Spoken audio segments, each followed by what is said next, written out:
Charting Toward Intimacy covers mature topics. Listener discretion is advised. Have you ever experienced pain with sex?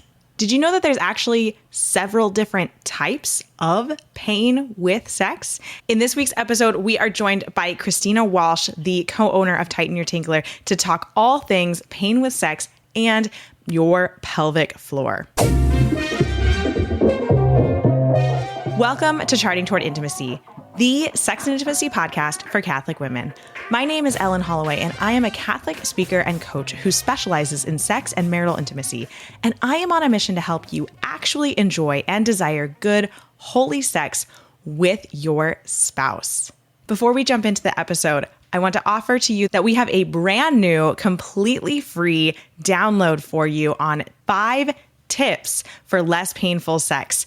So grab the link in the show notes to get your 5 tips for less painful sex download and start feeling less pain today. All right. Welcome, Christina, to the podcast. I am so excited to have you here and talking about this topic. I am so excited to be here, Ellen. Christina, could you just introduce yourself to us and tell us a little bit about what you do? Well, my name's Christina Walsh. I am a licensed physical therapist. I have 2 little ones. I'm a mama and a wife, and I live in New Orleans, and my business partner does too. And her name's Jen Lorman. She is an exercise physiologist extraordinaire, an absolutely incredible woman, a mother of 3 as well. And we found our way to doing what we do now, helping women with holistic pelvic floor health, non-invasive pelvic floor care, because it was personal first, right? Like so many of us find our calling. And it was really gifted to us through our own journey. And it didn't feel like a gift for a long time. Huh? I'm sure many can relate to that. Yeah. So much just in what I'm doing with like sex and intimacy and stuff like that. Like it was a gift that I didn't want. Well, yes, but then that's the form so many of our greatest gifts come in hindsight. Only can we see it. And I had an orthopedic injury of my neck, and then I found the specialized body work that I got into. And then guess who ended up on my treatment table after I found that work? Miss Jen Lorman. And she was trying to heal from some rough birth injuries.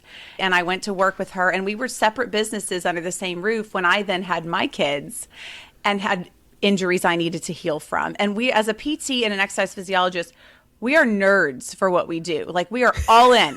We are committed problem solvers. We will not just accept what someone pitches us first. And like, Jen had tried Kegels, and she had been referred for major pelvic reconstructive surgery at 36 and was like, nope, not for this girl. And together, the 2 of us went on the warpath to find a different and better way to treat these issues and help women recover. And we did. We found a better way. And then our crazy behinds took on a 3-year university research study to test the protocol. And then the women in our study came back and were like, you need to make videos of this. We can't wait for this to move through the cogwheels of modern medicine. Like, we need this now. I have friends who need this. My cousin needs it. And we were like, we have to listen to these women. And so we formed a business together. It's Tighten Your Tinkler. Silly name, serious results for the tagline. One of our I love your guys' tagline. One of our clients helped us name it. We're not that clever and cute. Whenever I tell like a friend about you guys, I'm like, just hear me out for a second. Don't laugh. It's definitely catchy. It gets your attention. You're like, I'm sorry, what? And Tighten Your Tinkler, right? Because we were like, okay, we want to be clear about what it is we're talking about without being like crass, and so that gets the job done. And now we're preaching the message of holistic pelvic floor health everywhere we go, because it has changed our lives, and we want all women to know what's possible. Awesome. And so one of those areas that pelvic floor health really plays into is painful sex. And so that's what we're going to be focusing on today. We actually, it was probably like 2 years ago at this point, we had Jen, the other half of Tighten Your Tinkler, on this podcast, just kind of talking overall about pelvic floor health. So I will link that episode in the show notes if you kind of just want to get a general sense. But we're going to be diving into painful sex today. And let's just start off with, what are the kinds of painful sex that women experience? This is a perfect first question. I think the first teaching Jen and I made on this subject on YouTube was, pain with sex, different types require different solutions.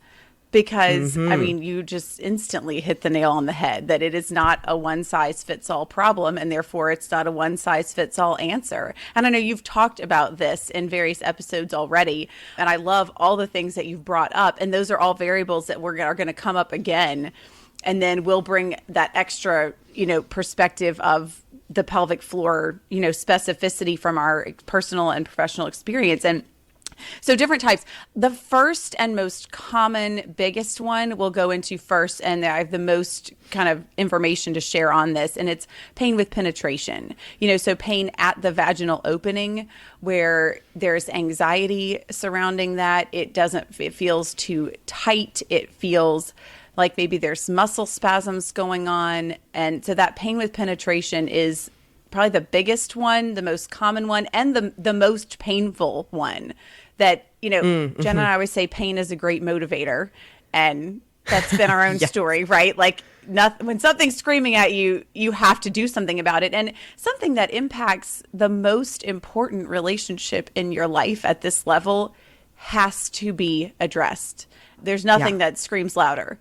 And Jen and I know from personal experience. And so that's why we can talk about this stuff from the heart and from a place of care, because we've lived it. And we've lived the different nuances of how this can feel and what you need to do about it. So that pain with penetration is the first one. It's the most common one. It's usually the most painful one. And not always, but often, this has to do with women who have what's called a hypertonic, or that's just fancy word for overtight pelvic floor. And the pelvic floor is just a bowl of musculature, right? It's not scary, or it's just muscles. It's just a bowl of muscles that holds your guts in from below, right? Very glamorous. But so I love it. Yeah.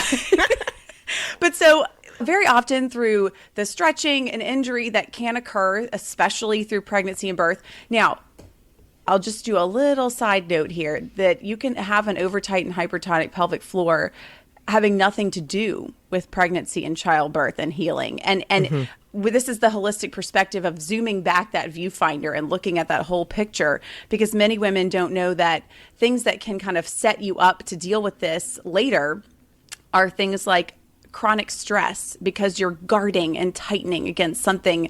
If you feel like you're always maybe about to be under attack from one thing or another, chronic stress can lead to overtight, hypertonic pelvic floor.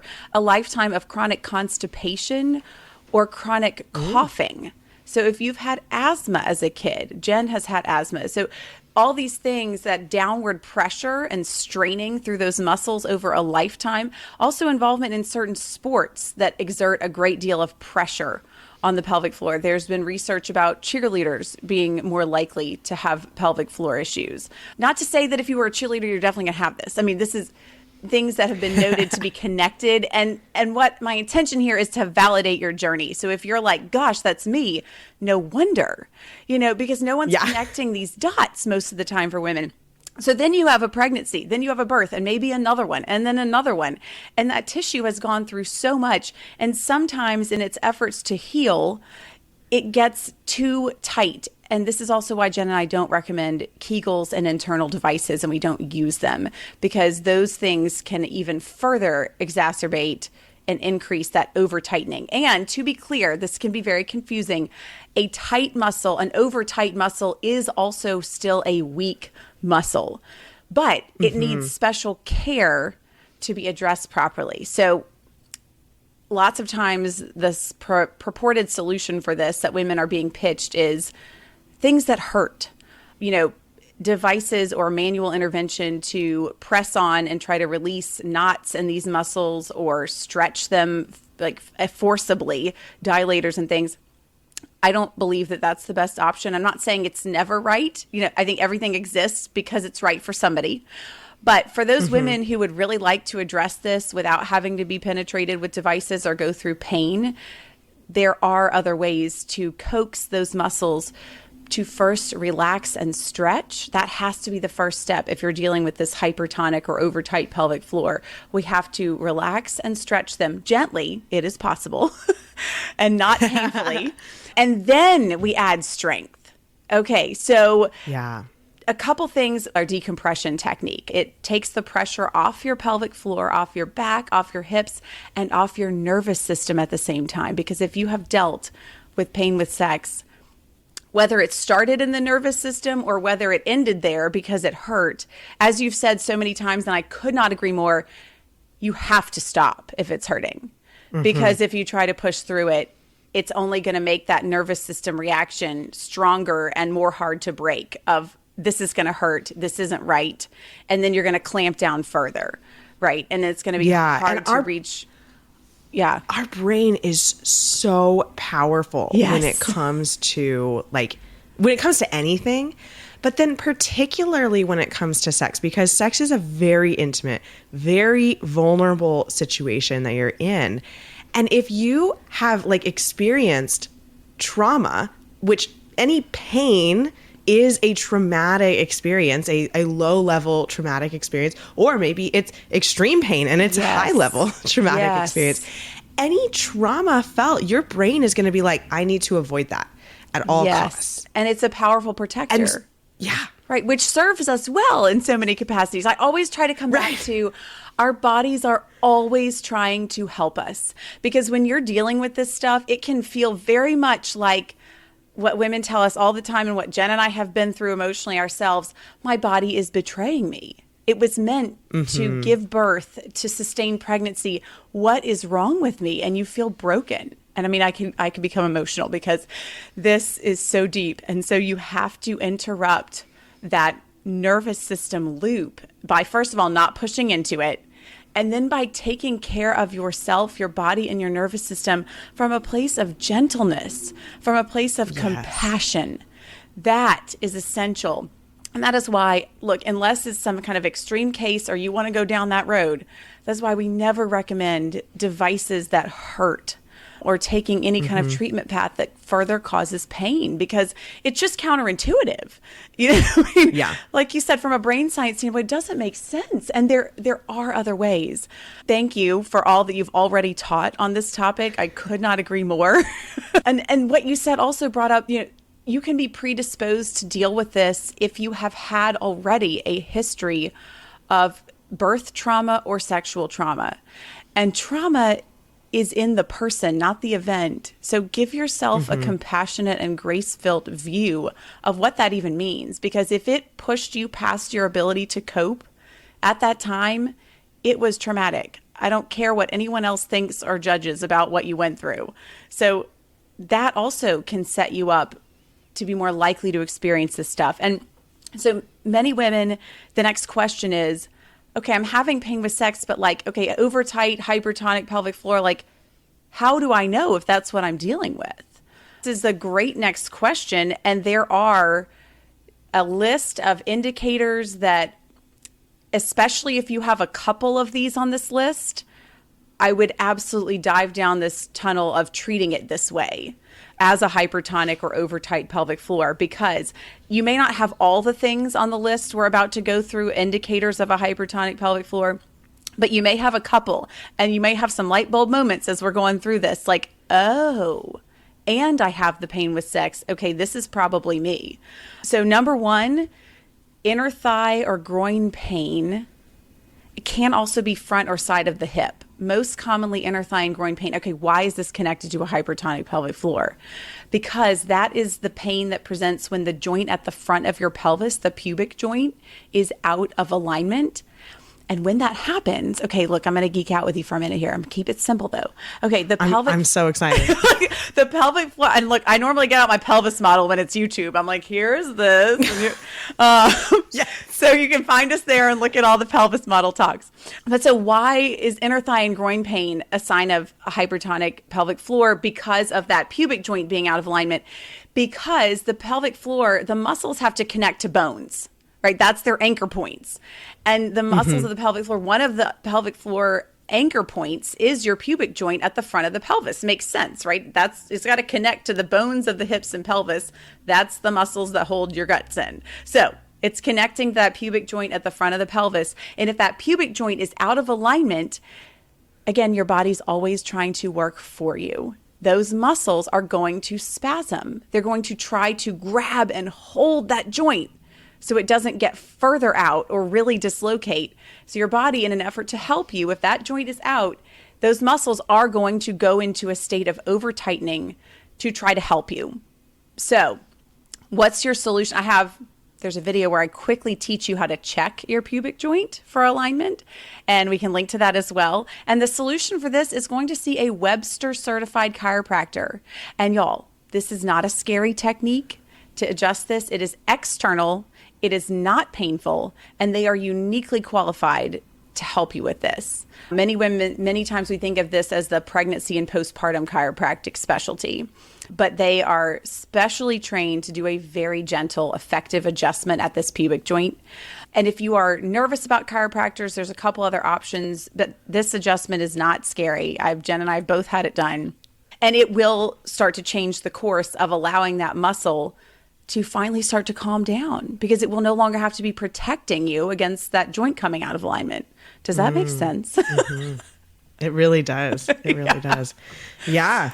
Oh man, it's just so interesting how everything is connected. Yes. Oh my gosh, yes. And so there's other indicators where maybe that's not you. Maybe you're not the groin or inner thigh pain person, but other ways you can know if you might be in this kind of hypertonic, overtight pelvic floor bucket is if you struggle to start the flow of urine. Okay. And if you've experienced this, you're going to be like, oh my gosh. Yep. If you maybe have to kind of like bend forward or move around to get it going, like kind of shift around in funny positions, this might be you. If you have a dribble of urine after you've already peed and you stand up and you're like, I'm done, and then you leak, this might be you. Or incomplete emptying in general. So like some people, I've heard it called the second pee, where like maybe you don't leak after you get up from peeing, but you've barely gotten up and you're like, wait, I have to go again? Like almost instantly. That can also be a sign of this hypertonic, overtight pelvic floor. Another one is less directly guaranteed associated than the other ones, but can be accompanying, is urinary urgency, that gotta go type of situation. Like you gotta go, but now you gotta go now. And another thing is urinary frequency, peeing more than 10 times a day, especially if it's really higher numbers, like 20 or more. That can be an indicator of this. And also chronically tight hip flexors, also flat glutes and low back pain can be associated with this. So take that list as a whole. And if you check a couple of those boxes along with the tightening and painful sex with penetration, you are likely dealing with some amount of a hypertonic pelvic floor. And so you've got to take that decompression position, start implementing that 5 to 10 minutes every day. If you've got the groin or inner thigh pain, see that Webster certified chiro. Use that as a part of your care plan here. Then after all that, the next step then is to add functional strength. So this is a recipe for success if you're dealing with that type of pain with sex.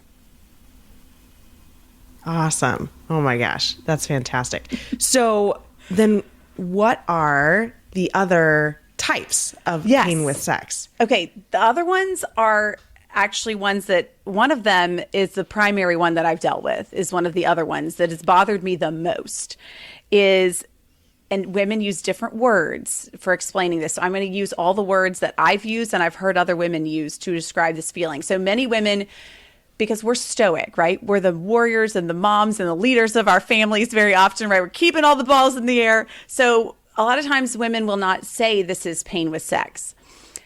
But it's a nuance of this issue, is that you often can have swelling, puffiness, soreness, heaviness, or feel tender or raw, more in kind of that in and external genitalia region, the whole pelvic floor, mostly after sex. So it's almost like you've been roughed up down there a little bit. And it wasn't painful often during. Sometimes it was. But sometimes you're just like, why? It didn't used to feel like this. Like, why do I feel heavy and sore and puffy and like raw down there? And that is often has to do with, okay, a couple things you can try to address this. You can try to add some lubrication. I know y'all have talked about that before, but the bigger issue here is just a lack of tone in the muscles of that area. So everything's just kind of hanging a little lower to begin with. And maybe it doesn't bother you in your daily life in any other way. Maybe it's just very mild, but that in and out, the slide and glide that's supposed to happen to make sex work and not be painful might be slightly changed to be something more like an accidental, maybe a little bit of suction, because the passage isn't as well scaffolded from the inside. If that gives a good visual. Totally following you. Right? I hope everyone else is. Yeah. So, I mean, look, we don't have to have a pen and paper to understand the visual here. So if you don't have that up and in support of the passage of the vaginal canal, you're going to get accidentally like a little suction effect happening instead of that full slide and glide.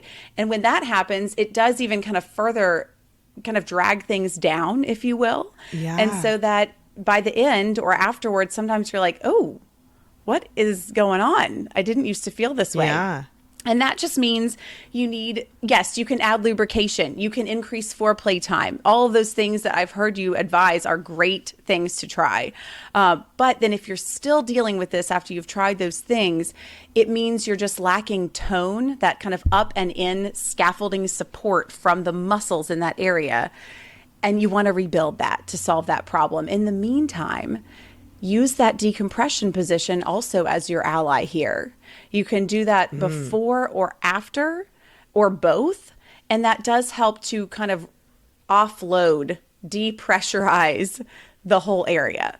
So that is another tool in your toolbox for that issue as well. But part of this is knowing and just understanding. And if you're like anything like Jen and I, we want to understand what is going on in my body, because then to me, that's the first step in feeling empowered to fix it and not feeling broken anymore. And, you know, we also have a really wonderful freebie that we spent a lot of time and heart designing, and it is our Improving Intimacy Guide. And that just helps you strategically and thoughtfully be walked through the process of delineating what am I dealing with, and then finding a way to confidently bring that up to your spouse. Because look, I could sit here and talk to you all day about this, and I'm talking to other women here, and I feel very comfortable doing this. I can get on YouTube and talk about this stuff, but I will tell you, it was the hardest for me to talk to my spouse about these issues. Yeah. I think there's something, again, I'm going to get emotional. There's something about you are really looking it in the face in a new way when you bring it up to them. And maybe surely it's not just me that finds this so hard. And so but your spouse loves you and wants to support you, and they cannot know what this feels like unless you tell them, and they need specifics. Look, I had to explain menstrual cycles to my husband after we were married. He did not know, really. I mean, he had kind of a really basic kindergarten level idea. They don't know. Yeah. So they really don't know what your body feels like after you've given birth, or years later when you're still trying to figure out what's going on. I think that's something we touch on so often, is it's just like, when it comes to particularly sex and anything having to do with sex, our experience is extremely different from our husband, because that is the gender difference. Like, how we experience sex, how we procreate is the difference between men and women. And so your experience is going to be absolutely different than your spouse. And your spouse doesn't know what it feels like at all. No, and it's we so cannot easy. assume. No, I know, and it's so easy to know. assume. Sometimes it feels easier to assume, and maybe I'm projecting here again. Like sometimes I'm like, surely he knows. We don't have to have this talk, do we? Where I just have to like really sit in how broken I feel and like really tell him all of this. Like, oh, like it's hard. It's really hard, but you have to. Yeah. And they want to know, and they want to support you. And it is such a blessing it deepens your intimacy in the end. And that is why we called that guide the Improving Intimacy Guide, because it helps you walk through those first steps with guided prompts and reflection, so that you can feel confident going to him and saying, here's what I'm dealing with. And I promise they want to help you heal, get better, and feel supported. but they don't know how. And they definitely don't know how if you don't tell them what's wrong in the first place. Exactly. And, I think one of the things too, just to touch on this really quick, and then we'll keep going on with our first question that we asked. I think we're just going to cover one question, is it can feel really embarrassing to just recognize and tell someone that you're broken in this area, or that you need healing, and just recognize that there is nothing to be embarrassed about. This is not your fault that you are experiencing pain with sex. Nope. Is always trying to help you. So something that your body is doing is for you. It doesn't feel like it, but there are inputs that you can add to flip that switch and change things to move in the right direction and heal again. But yeah, it's conversation first, because they can't support you if they don't know. Exactly. All right, let's keep pressing on with, I know personally there's at least one more. Yes. Well, and so interesting. I was going to go into one more, but then I'm honestly wondering if your one more is different and you can teach us all something.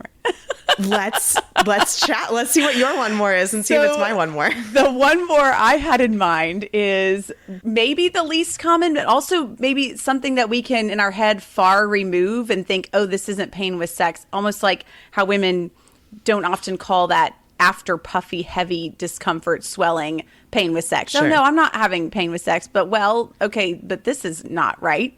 So the other one is actually a higher up in the abdomen, like crampy, achy, sore feeling. And this is during sex.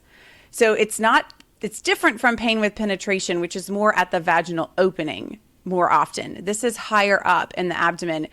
And this is literally because if you have any amount of, like we talked about, like that falling of the structures in the pelvis, the soft tissue, collapsing of anything, and the formal medical term for that is prolapse. But, don't be afraid. It just means some of the soft tissue in there has lost its integrity, its scaffolding strength, and it's kind of collapsing and falling. So sometimes what this can feel like is, as you're in the penetration stage and the penis is up in there, it's like punching something that isn't in the place it used to be and has fallen a little bit. And so it almost feels like you're being jostled or shoved around from the inside up a little up higher in your abdomen. And so this often indicates some degree of that falling of the structures in there. But again, don't be alarmed by the word prolapse. It can feel scary. But if this is what you're dealing with, again, you can use that decompression position, but then also you really need to add that functional strength so that you're basically rebuilding that scaffolding strength of the passage itself and of the support of the internal organs through that functional pelvic floor strength, so that this becomes much less of an issue in the long term. And you can also lay in that decompression position in the meantime to kind of reset the happy place of all those organs. Yes, calm everything down. Yeah. Yeah, you know what? Your one more is very similar to my one more, and I think that they're connected, but I think they can also happen separately. Yeah. So my one more is during penetration, if there is a pain or even a sickening feeling, that means that the penis has actually bumped up against the cervix. And so this could absolutely be connected to what you were saying, is that an overall loosening of everything. But particularly when the penis hits the cervix, there is a really specific, sick to your stomach feel, which can be so weird during sex. And you're like, why am I feeling sick to my stomach? Yes. This doesn't make any sense. And so, so again, that overall tone, one of the things I suggest for women who experience that in the meantime, and actually for women who experience, if penetration is still possible without pain, then absolutely continue having sex, but look into positions that are woman on top, where you can control the depth of penetration, or positions that just limit the depth of penetration. Yes. By the time this episode, it is great. Yes. Like I've heard you talk about, like on the side. Yeah. So there are different Yes, ways sideline you can, positions. Yes, because it does by just a pure where the body parts are. They can't get as much of the power behind the thrusting or get quite as deep. So this is, modifying positions is a fantastic idea to work around some of this stuff, especially in the meantime, before you've been able to find a way to rebuild that strength. You still want to have your intimate life if at all possible. So all the things you've coached before, I completely agree with. And that is another great piece of guidance. And I love that extra layer of specificity. And I agree. It's kind of the same as that last point, but a nuance that definitely I'm glad to have to bring up again. Yeah, it's an interesting experience that some women have, and they're like, what is wrong with me? Why am I feeling sick? Yeah. During sex. And it's like, there's nothing wrong with you. Yes. Yeah. But, we can seek out some healing here. Yes.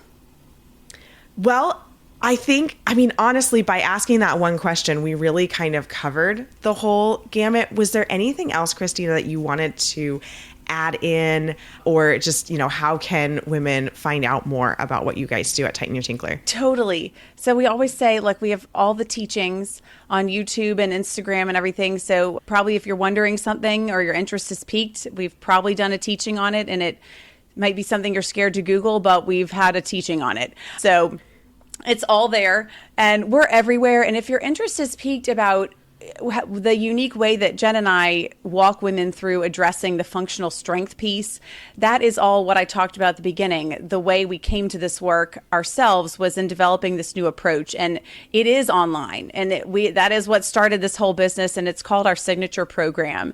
And it's a really lovely way to address these issues from the comfort of your own home without penetrating your body with any foreign devices, with an external exercise tool and a routine that only takes a few minutes a day, because we're also busy moms too and needed it to be that way for ourselves first. So we have, of course, our website, tightenyourtinkler.com, has our freebies, and one of the really best places to start with us is our 5-minute root cause quiz. And so a lot of times you're listening, you're like, okay, maybe this is me. I've got these other things I think are pelvic floor issues and some other things I'm not sure are pelvic floor issues. This 5-minute quiz takes all the assessments we use in our research to track women's progress and turns them into an online quiz. So it gives you a report right away that tells you will likely benefit from this unique approach because your score falls in the same range as our research participants who all got better, or your score doesn't fall in that range, and here's what we recommend instead. So that is a really nice self-assessment tool, and it helps light bulb moments go off of oh wait, that's connected to this too? Wait, and maybe a little overwhelm in that moment, but also this ray of hope shining through, wait, if it's all connected, I can address it all at one time. And that's the beautiful thing about a holistic approach that's non-invasive, is that you start to see that upward spiral happen. Women come to us to fix one issue, and they get in that program and they're like, wait, but this is getting better too.